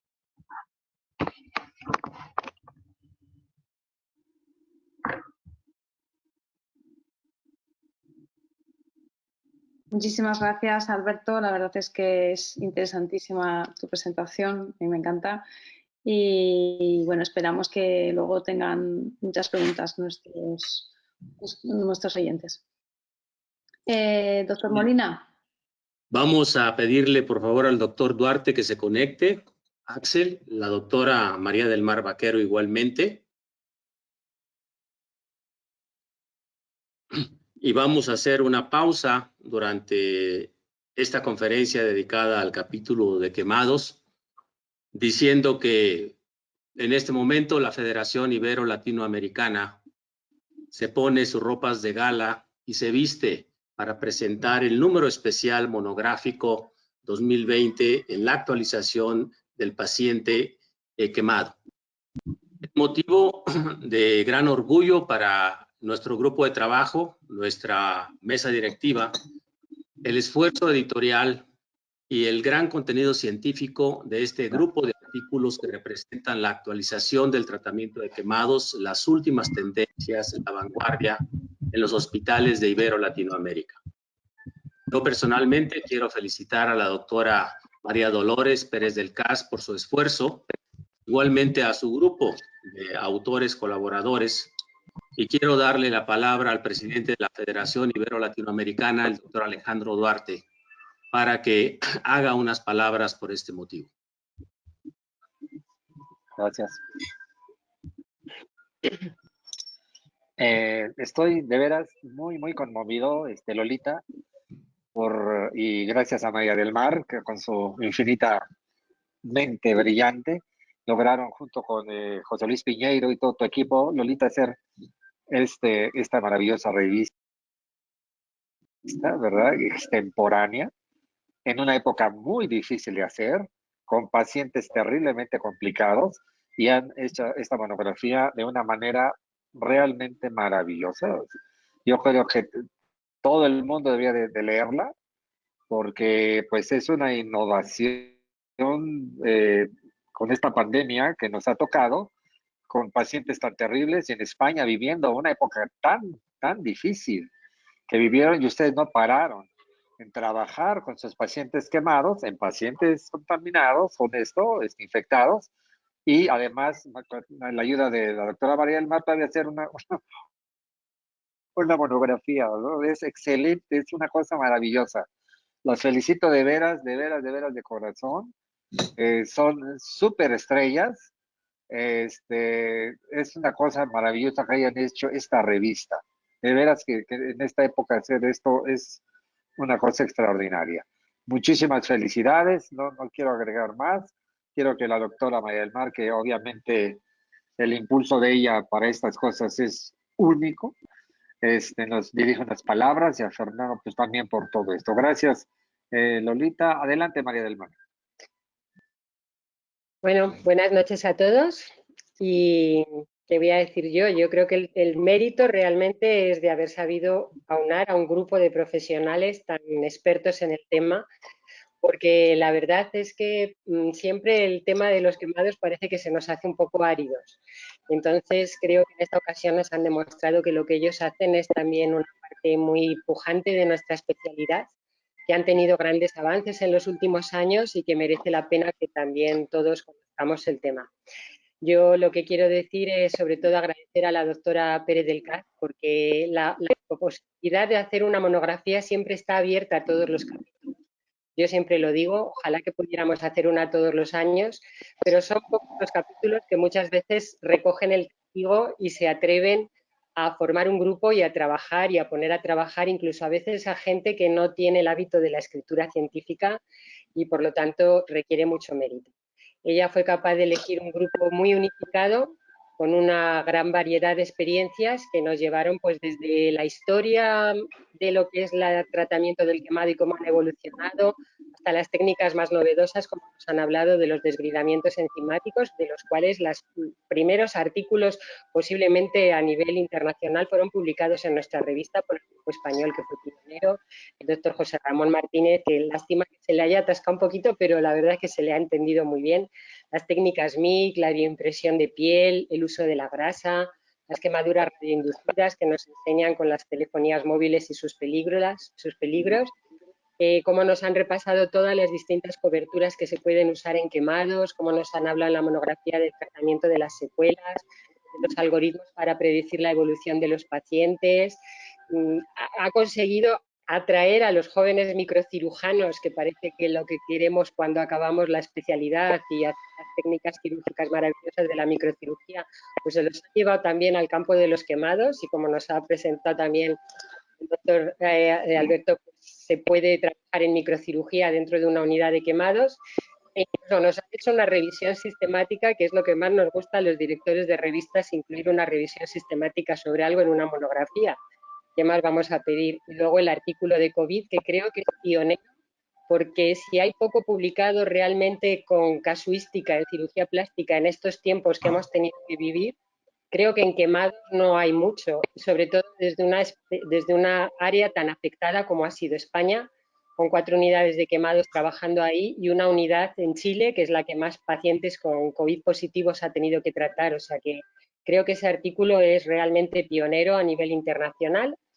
Y luego también pues que ha sabido unir la experiencia a aportación de escritores muy jóvenes, o sea que en eso también ella se ha fijado, en hacer un grupo de edades variopinto, e incluso hemos unido también a nivel internacional un grupo también potente como es la Federación Ibero-Latinoamericana de Quemaduras, que es importante también que estemos unidos multidisciplinariamente y que tenemos la suerte de que tenemos su nueva presidenta, también una vez más es cirujana plástica, miembro de nuestra federación, la doctora Priscila Alcocer, o sea que qué más podemos pedir, nos ha hecho un número perfecto y le tenemos que estar agradecida por ello. Así es que todo nuestro agradecimiento, Lola, y nuestro agradecimiento a todos los del capítulo que han participado, a los que hoy están presentando y a los que no. Y gracias a la Federación y al doctor Molina por dar también cabida a este tipo de presentaciones que ojalá lo hubiéramos podido hacer en Punta Cana con una margarita en la mano, pero nos resarciremos porque era el objetivo haberlo presentado allí. Pero bueno, aquí nos está quedando también. Lo tendremos pendiente sin duda alguna. En este momento, doctora Pérez del Cas, te doy la palabra para que hagas tú la presentación oficial, protocolaria, de tu número monográfico y de tus colaboradores. Y después de eso sigue la presentación de tu última conferencia para el cierre de esta sesión. La verdad es que sí que estaba yo pensando que teníamos que estar en Punta Cana y bueno, pues como bien dice la doctora María Vaquero, en algún momento creo que vamos a poder reunirnos con un mojito, con una margarita todos. Bueno, agradecer por supuesto a la doctora Vaquero la oportunidad de poder realizar este monográfico. Yo invito a todos a que os lo descarguéis, ya llevamos 600, acabo de revisarlo, 630 descargas. Y, por supuesto, el alma inductora y realizadora y, bueno, su tenacidad, su capacidad de trabajo, su esfuerzo es envidiable. Yo pienso que ella no es de este planeta porque no he conocido a nadie con una capacidad de trabajo y con tanta eficacia como la doctora Vaquera, y todos los que hemos hecho la monografía te estamos muy agradecidos, fundamentalmente el mundo de los pacientes quemados, por darnos la oportunidad de hacer este monográfico. Me hubiera gustado contar con muchos más autores, pero no ha sido posible porque ya era muy extensa y bueno, pues ha habido que seleccionar una serie de artículos, son muchos los autores que han participado, ya los has ido tú enumerando, María del Mar, de diferentes países y de diferentes edades y de diferentes realidades de trabajo. La monografía tiene una editorial del doctor Carlos Bacaflor, sobre la historia de las quemaduras, una visión de una persona que lleva mucho tiempo trabajando en ello, también la conexión entre FILAC y FELAC, la presentación de la doctora Vaquero, que es preciosa. A continuación, pues el doctor Salmerón, que son unas jóvenes promesas, hace otra revisión histórica interesantísima. Los doctores Roa y el doctor Miranda, hablando de apósitos, hablando de cobertura, el doctor Pelón, que es un mago y un maestro en el manejo de la grasa.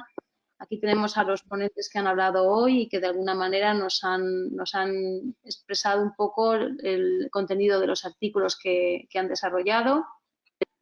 Para terminar, pues desde Argentina, el doctor Postán hablando de lo que son colgajos en manos quemadas. Desde Portugal, la doctora Brito del equipo del doctor Luis Cabral, que es un gran compañero y querido amigo, sobre los índices de predicción de mortalidad. El doctor Serracanta de Valdebrón, también hablando de las quemaduras eléctricas y cómo la microcirugía resuelve. El doctor Luis Felipe Molina nos ha hablado de las secuelas.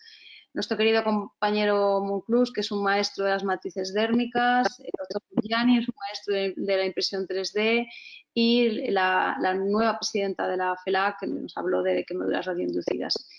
Y yo tuve en el último momento la responsabilidad y sobre todo el honor de hacer un artículo que entró y que se hizo, pues eso, en los tiempos de pandemia, en el cual hablamos de la experiencia de las unidades de quemado en estos tiempos tan tremendos que nos ha tocado vivir. Nada más, dar las gracias a todos por estar aquí, por estar presentes en la presentación de este trabajo, que espero de verdad de corazón que os guste a todos. Gracias Fernando y Alejandro por vuestro apoyo y desde luego gracias a todos los que han formado parte del monográfico, porque han aguantado todo el trabajo que hemos venido realizando de estos meses para ver el resultado, y sin ellos hubiera sido imposible que hubiera visto la luz. Y poco más, no quiero extenderme mucho. Voy a pasar ya, Alejandro, un beso enorme y espero que nos veamos pronto y nos echemos unos bailecitos. ¿Te parece? Y María del Mar, pues de verdad, muchísimas gracias. Tú has hecho posible, yo la verdad es que para mí era un sueño el haber participado en algo así y bueno, a veces los sueños se cumplen, como en este caso. Gracias a tu esfuerzo y al de todos. Muchas gracias a todos por dejarme participar de esta presentación así en la distancia. Un beso. Seguimos escuchando. Y ya para terminar, yo intentaré... Adelante con tu conferencia. Exacto. Voy a ver, porque la verdad es que me daba un poco de problemas después de ver a José Ramón. Os voy a hablar un poco de la experiencia que hemos tenido en España en relación a los pacientes, a nuestros pacientes quemados, cómo hemos tenido que sobrevivir en estos tiempos de COVID. Y a ver, que creo que ya empezamos mal con la presentación. Exacto. Perdonadme. Bueno, pues este virus que desde el punto de vista de la microscopía electrónica es precioso, porque la verdad es que es muy bonito las imágenes que llevan él, lo cierto es que es una pesadilla terrible que nos ha afectado a todos, a toda la humanidad, y que nos ha cambiado muchas cosas en nuestra vida. A nivel sanitario, pues, ¿qué es lo que hemos vivido? Pues hemos vivido varias fases. Una fase inicial en la cual no teníamos muchos pacientes, con lo cual habían recursos en los hospitales disponibles a todos los niveles, en material, en personal, en EPIs, con ventiladores mecánicos para cuando estos pacientes entraban en la tremenda fase yo creo que de neumonitis más que de neumonía, porque parece todo un proceso trombótico y un proceso inflamatorio, y los contagios se desarrollaban de forma más o menos lenta. En esta primera fase todavía seguíamos operando, tanto oncológica y, bueno, restringiendo un poco más las intervenciones, pero con relativa normalidad.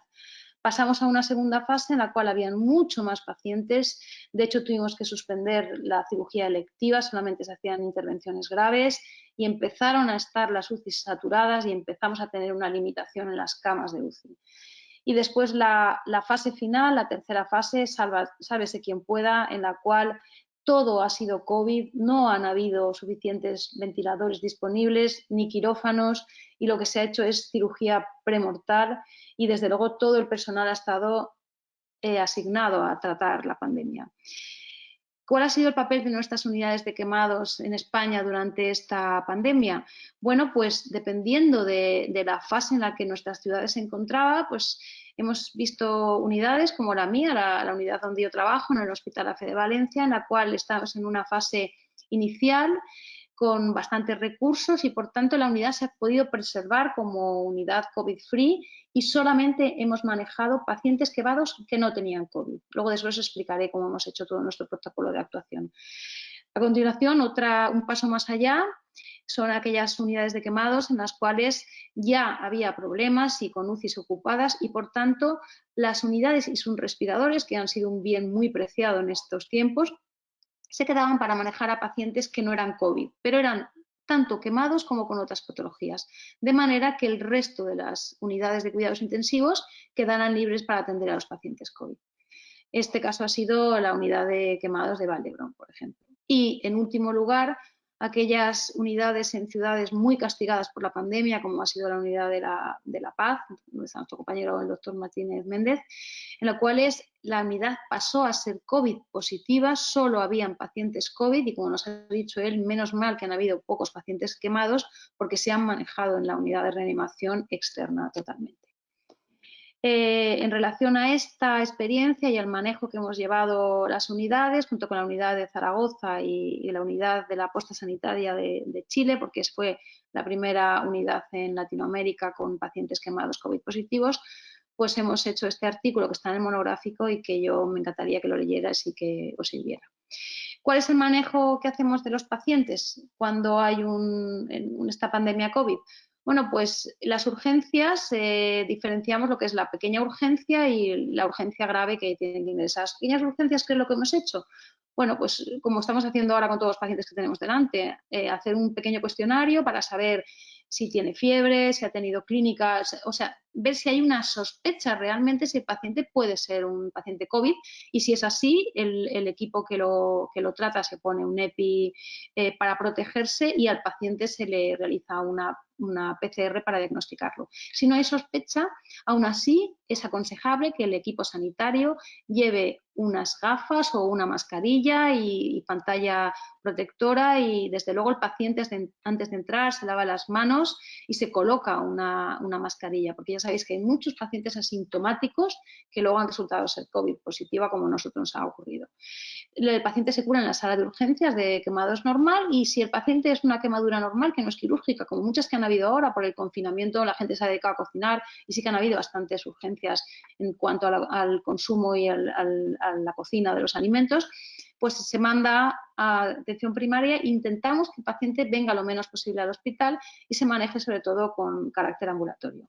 Ahora, si esa quemadura, aunque es una quemadura pequeña que no necesita ingreso, sí que es quirúrgica, en ese caso lo que hemos hecho es hacer ya el mismo preoperatorio en el momento de la urgencia y hacer un seguimiento lo mínimo posible en la consulta de quemados hasta ser programado. Y, desde luego, a todos los pacientes, siempre antes de operarlos, hacer previamente una PCR para descartar que no fuera positiva, porque entonces el paciente hubiera sido suspendido.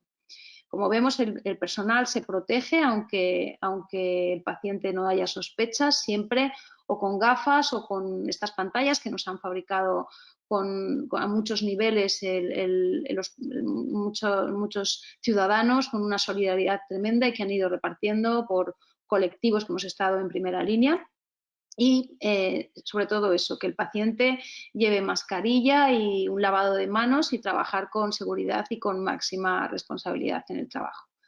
¿Qué pasa con la urgencia del paciente que ya va a quedarse ingresado? Bueno, pues es importantísimo que haya una buena comunicación con el servicio de emergencia para que cuando llegue el paciente esté todo preparado. Nosotros la cura la hacíamos dentro del quirófano de quemados. ¿Por qué? Bueno, pues porque el quirófano de quemados se puede cortar la presión positiva que tenemos todas las unidades y, como sabéis, los pacientes COVID no pueden estar con presión positiva, hay que eliminarla. Entonces se coloca en presión neutra. El personal, el paciente, se le hace un test, pero hasta que viene el resultado se tiene que tratar como si fuera COVID positivo y, por tanto, todos nos colocamos el EPI para hacer esa urgencia.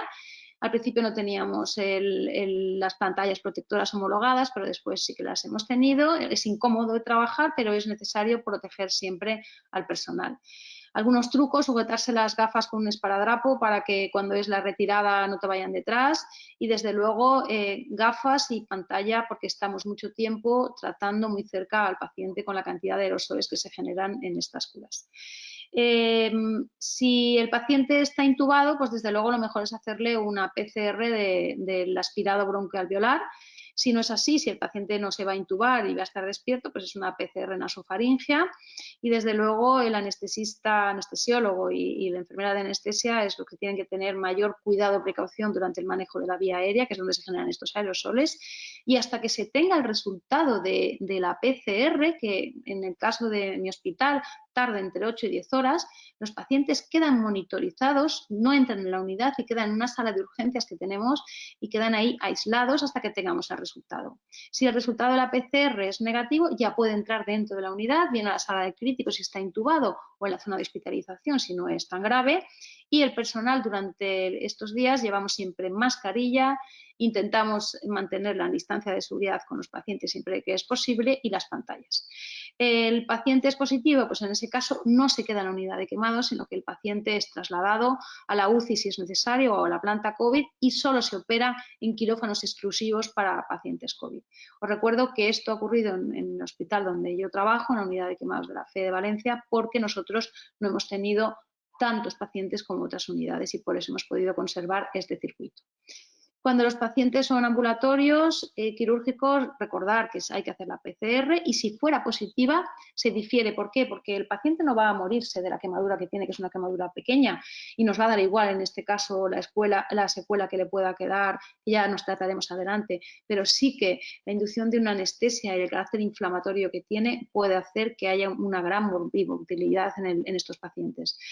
Cuando ya se negativiza, el paciente se había sido positivo, como nos ocurrió en un paciente asintomático que ante la gran sorpresa no salió positivo, entonces lo que hacemos es le repetimos la PCR y la volvemos a repetir 48 horas después, y luego ya procedemos a intervenirlo con los cuidados normales que estamos teniendo en estos días. Pero es importantísimo realizar la PCR antes.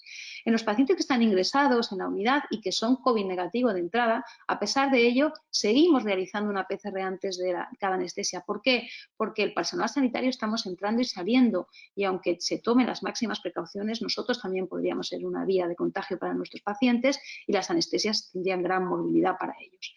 Procedimientos más rápidos, no hemos utilizado Versallet, ingresos lo más cortos posibles, intentar un manejo muy conservador y siempre teniendo el resultado de la PCR para la protección del paciente y del personal que lo está tratando.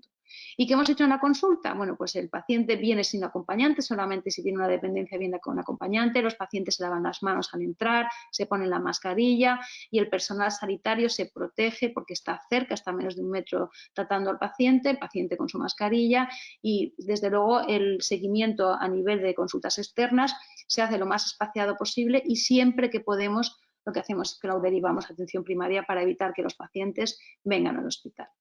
En conclusión, ¿qué podemos decir? Pues que es importantísimo proteger a nuestro personal sanitario. En España ha habido una cantidad de sanitarios contagiados que es tremenda, y es importante evitarlo siempre en la medida de lo posible, que hay que hacer la PCR antes del ingreso y antes de cada intervención quirúrgica, que es importante formar al personal para cuando tenga que ponerse un EPI, y sobre todo es importante la retirada, que es lo más complicada y que siempre tiene que estar tutorizada con una persona externa, y eso, intentar que el manejo de los pacientes sea en la medida de lo posible ambulatorio.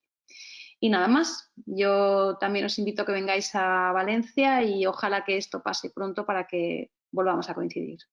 Muchas gracias. Muy bien, muy interesante. ¿Qué te parece, Carlos? La verdad es que las unidades de quemados son bienes muy preciados en estos días por eso, porque disponemos de respiradores, de ventiladores mecánicos, que en algunas ciudades han sido de verdad un oro. ¿Qué te ha parecido, Alejandro? Muy bien, no sé si te enviaron a ti las preguntas, Lola. ¿Tienes preguntas? No sé si de pronto podemos tener a los panelistas para las preguntas, porque, bueno, la primera pregunta es para la doctora. Tenemos unos 10 minutos. Bien, Sí. 10 minutos. Doctora Linda Guerrero nos pregunta a la doctora Lourdes Rodríguez, saludos a la doctora Linda. Mi pregunta es si en su banco de piel se preservan las células y si al momento de liberar piel tienen como protocolo compatibilidad relacionada a grupo IRH para liberarla.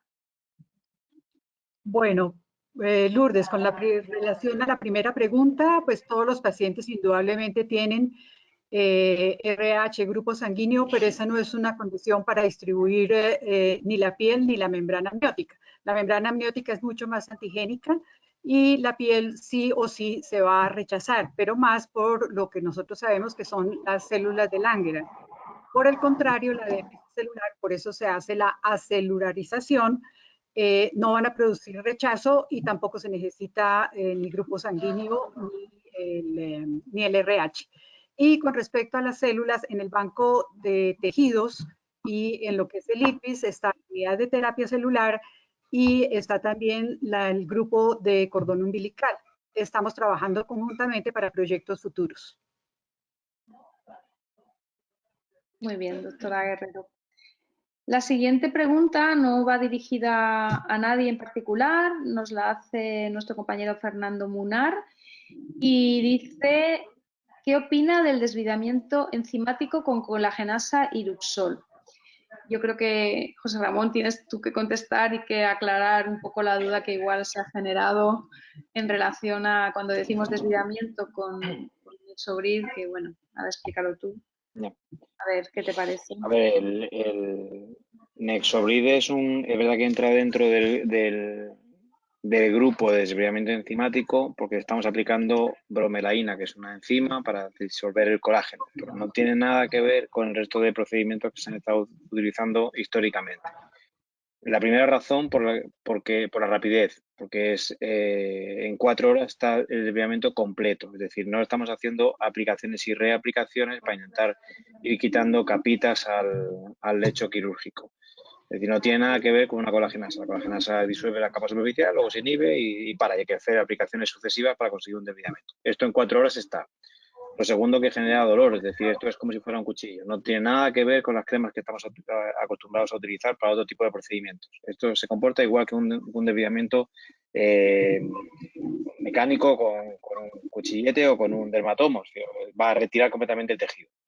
Y por último, estamos alcanzando el plano sano en un solo tiempo y por tanto no estamos haciendo desviamientos sucesivos hasta alcanzar un plano en el que pensemos que está, sino que el desviamiento es eficaz.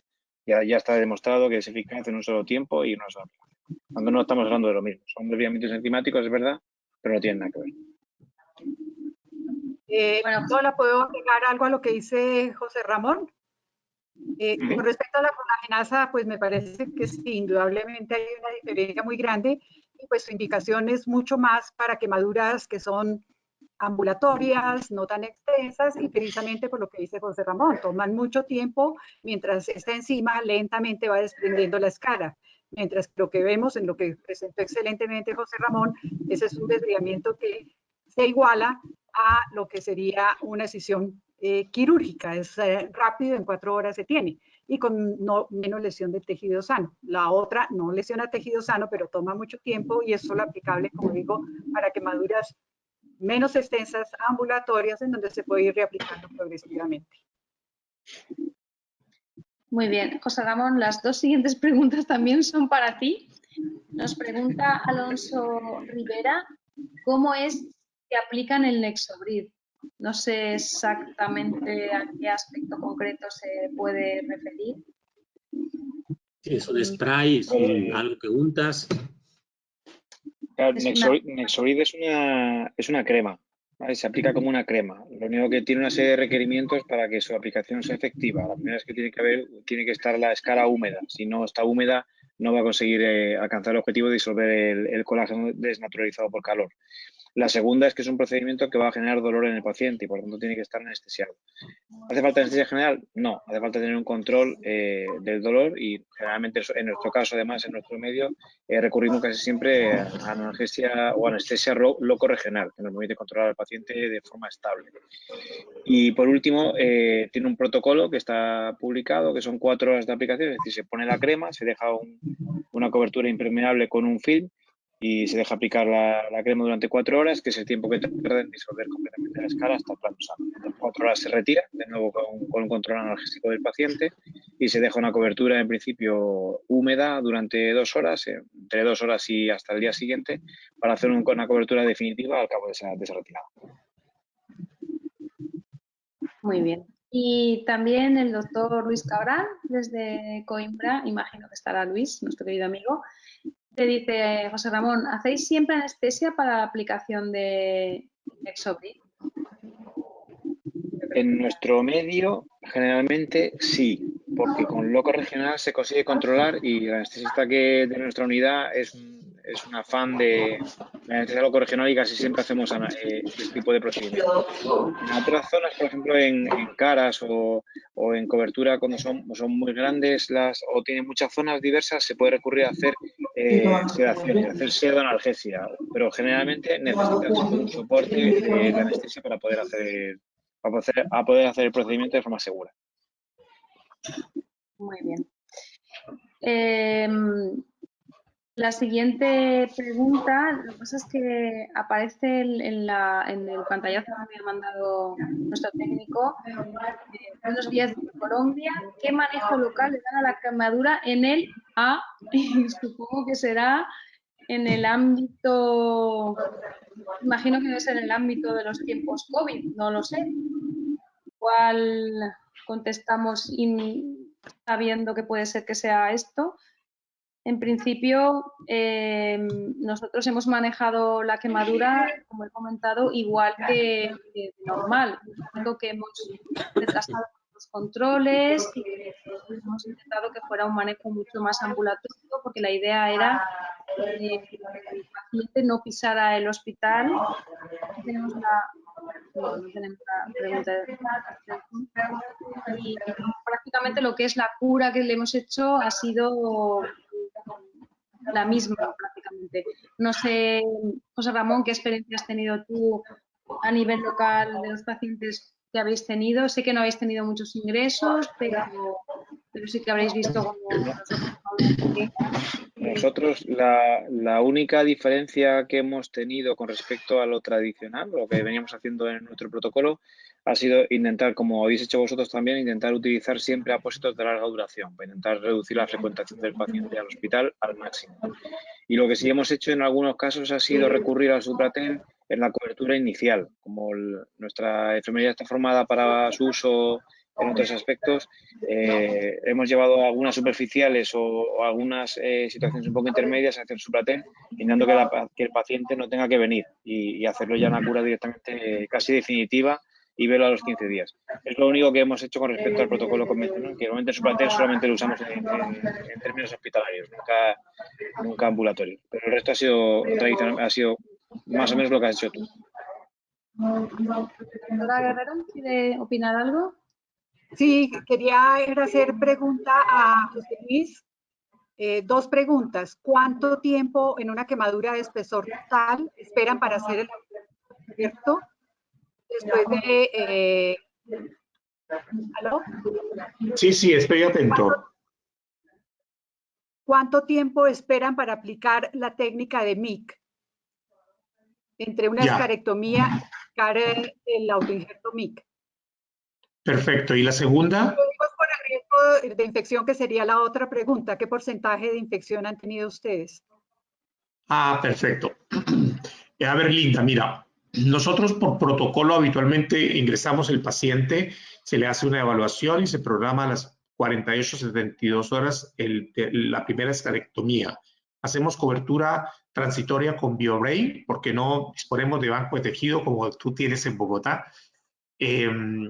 Y normalmente, dependiendo de la extensión, lo que procuramos es hacer la cobertura lo más rápidamente posible. En algún momento, cuando pudimos haber hecho la medición en pacientes grandes, lo estábamos haciendo entre el octavo, séptimo, noveno día en promedio, que hacíamos la escarectomía en forma secuencial, 20 y 30% por mes, y comenzábamos el injerto. Y hacemos la cobertura con el MIC. En un principio, cuando partimos con el protocolo hace unos 10, 12 años atrás, partíamos con 30 láminas, 20 láminas en forma temerosa. Hoy en día hemos hecho pacientes en que le hemos colocado 40, 45 láminas por vez. Yo creo que la tendencia, y escuché a José Ramón, en las unidades de quemados en España, lo que se está pretendiendo hacer es debridamiento enzimático, apoyar con Versayet en las zonas que están intermedias y cobertura relativamente pronto en las zonas que están profundas con MIC. Yo creo que ese es como hacia donde apunta según la biotecnología, o sea, hacia donde sería como lo ideal.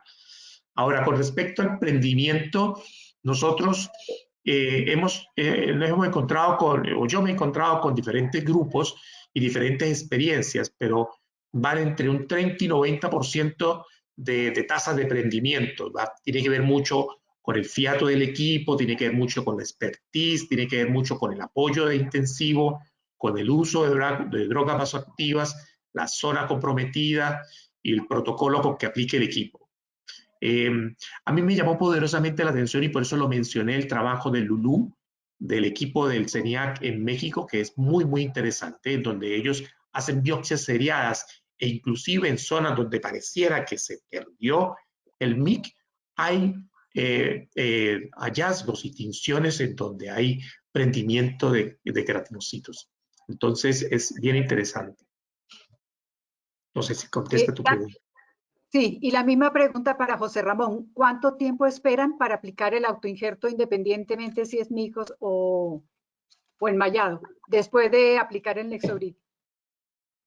Normalmente, generalmente en paciente pequeño, es decir, paciente por debajo del 15%, la tasa de prendimiento es un poco más alta que en el gran quemado y normalmente esperamos entre 3 y 5 días para aplicar el autoinjerto. En el caso del gran quemado, generalmente retrasamos algo más y hacemos un tiempo intermedio en el que aplicamos piel de cadáver, aplicamos autoinjerto para ver cómo responde el paciente y cómo se comporta hemodinámicamente en los siguientes días, porque muchas veces tenemos inestabilidades y en esa etapa, si ponemos autoinjertos, podemos tener profundizaciones de leche.